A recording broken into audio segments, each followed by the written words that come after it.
Howdo again, and welcome back to the Brew Corner. I'm actually doing my first dry malt extract beer of the year. As I said, it's my plan to put on a dry malt extract beer every month, and the one I'm doing today is none other than the Abbot Ale clone. In fact, I'm drinking one right now. I got a 4-pack yesterday, had 2 last night, and I'm going to have, well, probably have them both whilst I'm brewing. The recipe comes from this book, Brewing Beers Like Those You Buy, and if you remember, this book was written in 1970s, and the beer, Abbot Ale, has changed a lot since those days, so I thought it'd be nice to have an idea what it used to taste like, because this beer in 1968 won an award. So I'm thinking it's interesting to see what the original beer tasted like and do a side by side when it's finished. Rather than me just telling you, holding up my bags of grain and telling you what's in the beer, let me go to the computer and I'll show you the recipe that I've devised, largely based on this book, but also a couple of other sources. So let me start with the specialty grains first of all. This is going to add colour and flavour to the beer, but won't add any fermentable sugar, or very, very little. So we're going to start off with, I've listed it as special roast. Now, this was just something that was listed in Beersmith. That's this application, by the way. I use Beersmith. And what I am actually using is called double roasted crystal, and I think it's a technique invented by a maltster here in the UK, where they roast crystal malt twice. And what this does is it creates like a dark roast, but without that astringent taste that you get with a dark roast, and that is used a lot in stouts and porters, and it gives that real bitterness to it. Well, with the double roasted crystal, or DRC malt, you will get that depth of colour and you will get a nice rich flavour, but you won't get that bitterness. So I'm going to be using DRC malt. The actual book just said roasted malt, so I'm going to be using this DRC malt.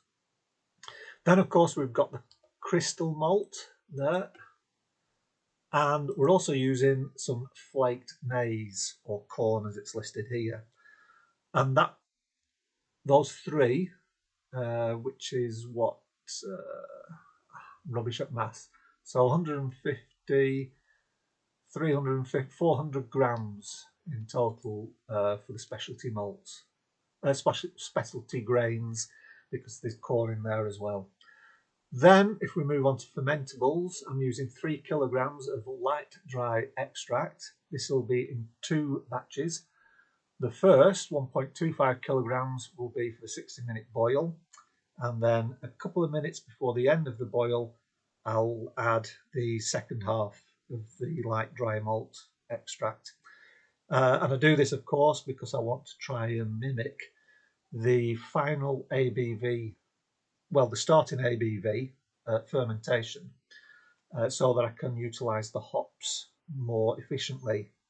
The isomerization can be impeded if your gravity is far too high. So as I'm only going to be boiling about 12 litres of water, I'm only going to be using half of the malt. And then you just put the second half of the malt in at the end of the boil just to pasteurize. And then, of course, when it's in the fermenter, you dilute up to 23 litres, which is what I am aiming for here. There's also an adjunct here.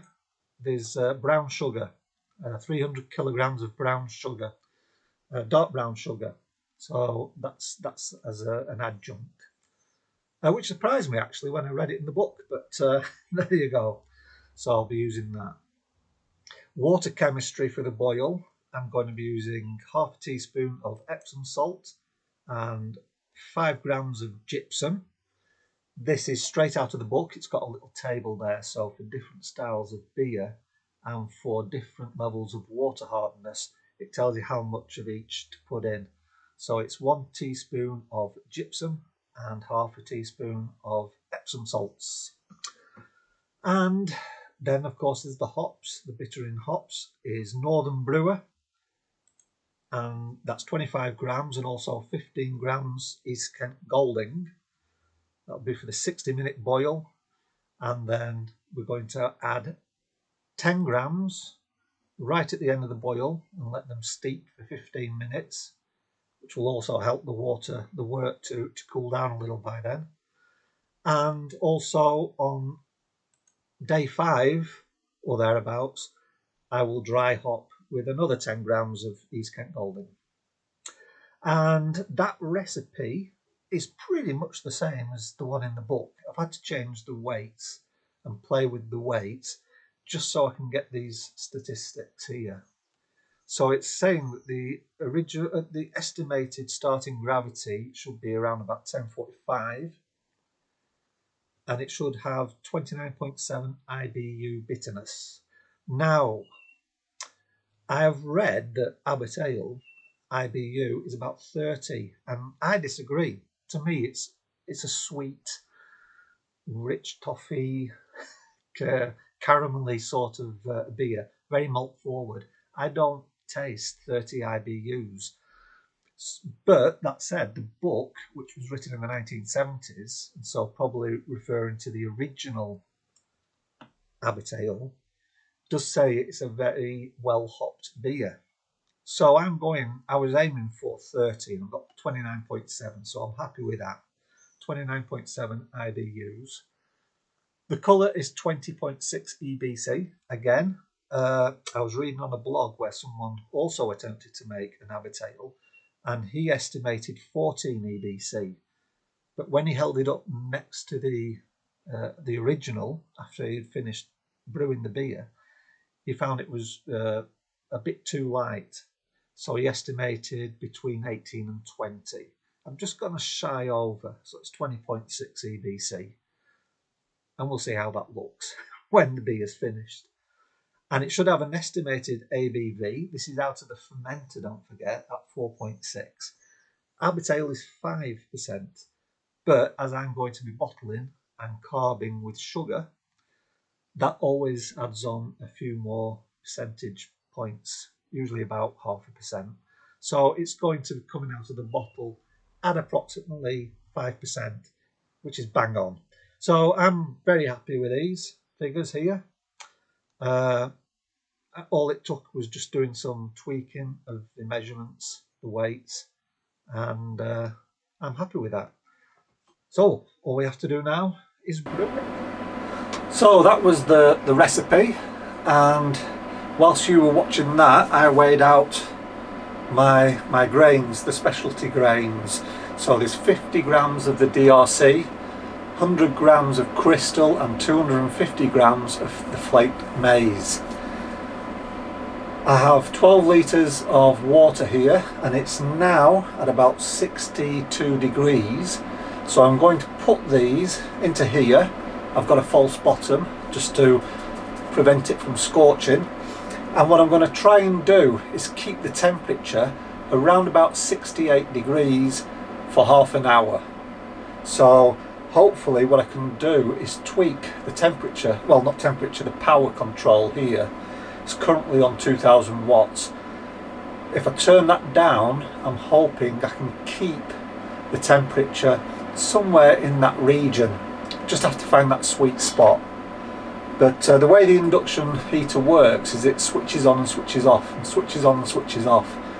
So I'm just hoping I can find that point, the power level, where it switches on, switches off, and it just keeps it in that 68 degree, give or take, 3, 4, 5 degrees, but it just keeps it in that range. So right, I'm going to put these in and bring this up to 68 degrees, and we should be good to go.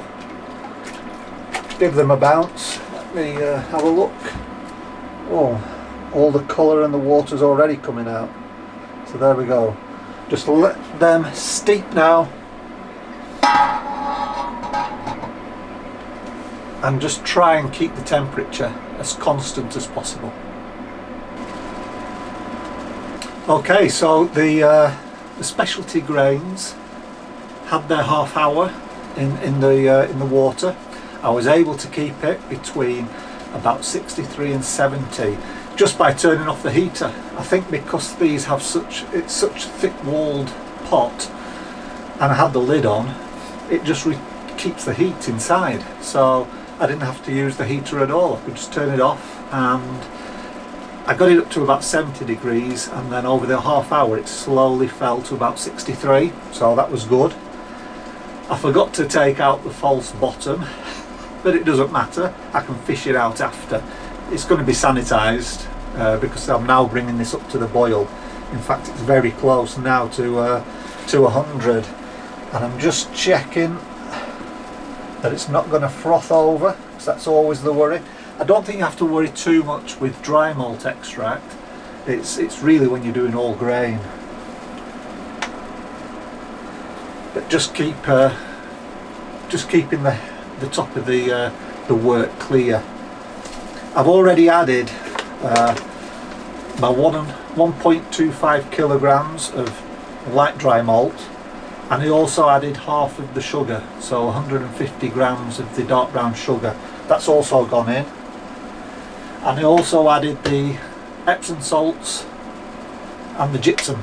So it's all ready, it's just waiting now for that boil, and then I just throw in the hops.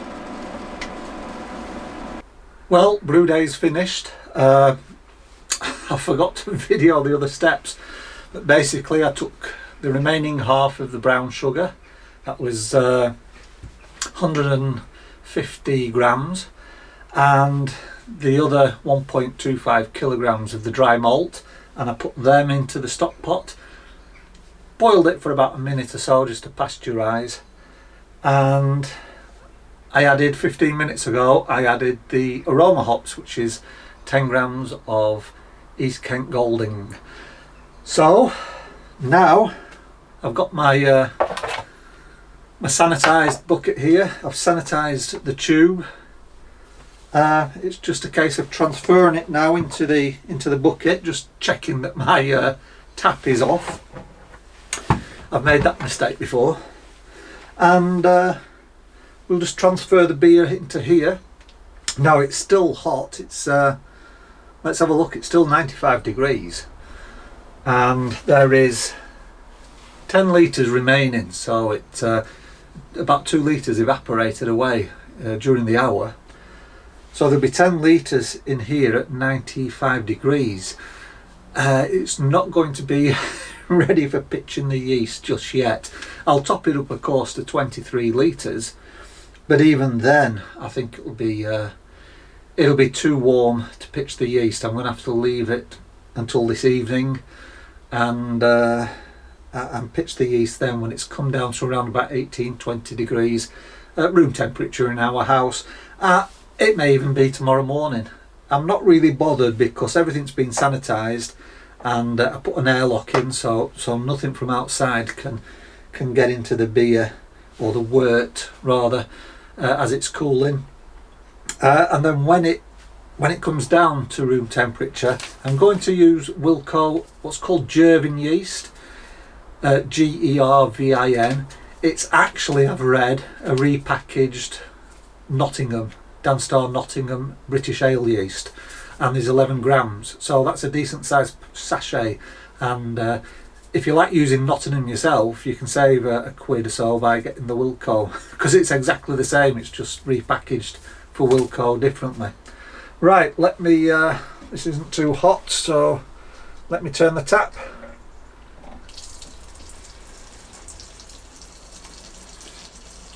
And we'll start now. This is looking a lot different. Wow. Whereas, you saw the beer and had a lovely sort of amber colour, this looks like it's brown. So I may not have got the colour quite right, and that's probably because he used the DRC malt, which I've never used before. It was just an experiment. But the DRC malt is obviously more of a brown. Mind you, I don't know, it's early days. There'll still be a lot of hop matter in here, even though I'm using the hop socks.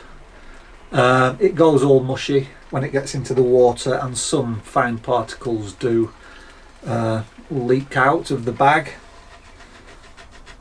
So it probably, well actually no, now it is looking, to be honest, now it is looking a little bit more reddish in colour, a little bit more amber. So I think it might be alright when it's finished.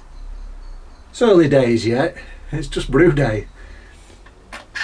Oh, there we go. That's it. So I'll switch that off. I've got a lot of I've got a lot of washing up to do. Right, so that's done. So all of this now can go for washing. I'm going to lift this onto here. Let me just put that to one side. And then, as I say, I'm going to take this indoors, top it up to 23 litres, about here, and once it's cooled down, I'll pitch the yeast. So that's it. That's how you make a dry extract beer. Well, not how you make it. I didn't really show it in detail, but essentially, you just boil 12 litres of water. You get 12 litres of water up to about 70 degrees, 65, 70 degrees. Steep your grains for half an hour, then remove them. Bring that to the boil, add in half of your malt, or whatever fermentables that you're using, just add a half. Boil it away for an hour with the hops, the bittering hops in. If you're then using flavouring hops, you usually add them about when there's 20 minutes or 15 minutes to go, and then aroma hops right at the end, and then you add the remaining malt. And that's it. That's all you do to make a beer. Right, I'm going to get this thing topped up, and hopefully tonight I'll be able to pitch the yeast and we can get it going. Other things that's happening this week: on Wednesday it'll be day 10 of the wherry, so I'll be the instructions say day 10, or when you've got a steady hydrometer reading, which I'll check, but Wednesday's day 10, and usually I find things are finished by day 10, and I'll be bottling the wherry. Now it says in the instructions 2 days to carbonate, which is pretty quick, and then you condition for 10 days. So I'll just wait until the carbonation's finished and the bottles have gone nice and stiff, and then I'll move them out here, cool place, to condition. So in a couple of weeks, maybe the beginning of February, we can do the side by side with the actual commercial version of wherry. So that'll be interesting. And then probably 2 weeks after that, we'll be able to do the side to side Abbot Ale taste test. Well, not exactly Abbot Ale as it is now, the 1970s version, according to that book, which I've read is actually pretty accurate. Someone obviously must be an old hand in the hobby. He remembers drinking the original Abbot. He says the new Abbot is nothing like it, not a patch on it. But he's brewed that book's version, and he said it's very close. It's not far off. So I think it'll give us a good idea of how that brew tasted, and we'll compare it with today's brew. Right, thanks for watching. It's been a pleasure. I've drank all my beers now and it's work tomorrow, so I'm not going to have any more. But thanks for watching. It's been a pleasure. Hope you've had a great day, and I'll see you again in the next video. Bye bye for now.